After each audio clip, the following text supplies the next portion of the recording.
ഇന്നും കൂടെ ഈ വിഷു ഷൂട്ട് എനിക്ക് ചെയ്തിടാൻ പറ്റിയില്ലെങ്കിൽ ഇനി അടുത്ത വിഷുവിന് എനിക്ക് ഈ വിഷു ഷൂട്ട് ചെയ്യാൻ പറ്റില്ല കേട്ടോ.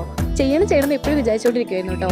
പക്ഷെ എന്ത് ചെയ്യാനാണ്, ഡ്യൂട്ടി പഠിത്തം അത് ഇതെന്നൊക്കെ പറഞ്ഞിട്ട് ഭയങ്കര ബിസിയാണ്. അതുകൊണ്ട് തന്നെ ക്ലാസ് കഴിഞ്ഞ് വന്നതും ഞാൻ ആദ്യമേ തന്നെ ഒന്ന് റെഡി ആവാന്ന് വിചാരിച്ചു കേട്ടോ. അതുകൊണ്ട് തന്നെ ഞാൻ വലിയ കാര്യമായിട്ട് മേക്കപ്പ് ഒന്നും ചെയ്യാനിരിക്കുന്നില്ല കേട്ടോ. ഞാൻ കോളേജിൽ പോയി വന്നതിന്റെ കൂടെ ഒരു മൈന്യൂട്ട് ആഡിങ് മാത്രമേ ഞാൻ കൊടുക്കുന്നുള്ളൂ. ഞാൻ ആക്ച്വലി ഇതൊക്കെ കാണിച്ചു വിട്ടിട്ട് എൻ്റെ ഫ്രണ്ട്സൊക്കെ അവിടെ ഇരുന്ന് നോക്കിച്ചിരിക്കുകയാണ് കേട്ടോ.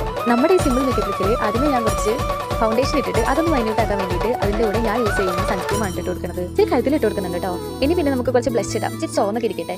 പിന്നെ ഞാനിവിടെ പിരികെ ഒന്ന് ലൈൻ ചെയ്ത് ഇച്ചിരി സുന്ദരിയായി. ഞാൻ എപ്പോഴും അതുപോലെ തന്നെ എനിക്ക് ഫോണിൽ നോക്കി കണ്ണെഴുതാൻ പറ്റാത്തതുകൊണ്ട് ഞാൻ വീട്ടിൽ കണ്ണെഴുതിട്ട് വരാം കേട്ടോ. മേക്കപ്പ് ചെയ്തുകൊണ്ടിരിക്കുമ്പോൾ ഒടുക്കത്തെ തുമ്മല്. ഞാൻ ആക്ച്വലി വാല് മാത്രമായിട്ടൊന്നും ഇട്ട് കൊടുക്കുള്ളൂ. എനിക്കെന്തോ അങ്ങനെ ഇട്ട് കൊടുക്കുന്നത് മാത്രമാണ് ഇഷ്ടമാവാറുള്ളൂ. ഇനി നമുക്കൊരു 3-4 കളറൊക്കെ ആഡ് ചെയ്തിട്ട് ലിപ്സ് ഒന്ന് സെറ്റ് ആക്കാം. എനിക്ക് കുറച്ച് അട്രാക്ഷൻ വേണ്ടിയിട്ട് ഒരു ഇച്ചിരി ഗ്ലോസും കൂടെ ഇടാം. അങ്ങനെ എന്തായാലും നമ്മുടെ മേക്കപ്പ് ലുക്ക് ഇവിടെ ഫിനിഷ് ആയിട്ടുണ്ട്. ഇനി നമുക്ക് തലയോട്ട് ഇറക്കാം. ഇത് കൊടുത്തിട്ട് ഭയങ്കര ഉഷ്ണമാണ് കേട്ടോ. ഈ ലാസ്റ്റ് സിമ്പിൾ ഹെയർ സ്റ്റൈലോട് കൂടിയിട്ട് നമ്മുടെ ഒരുക്കങ്ങളെല്ലാം കഴിഞ്ഞു കേട്ടോ. അപ്പോൾ എൻ്റെ ഫൈനൽ ലുക്ക് ഇതാണേ. എങ്ങനെയുണ്ട്, ഇഷ്ടമായോ?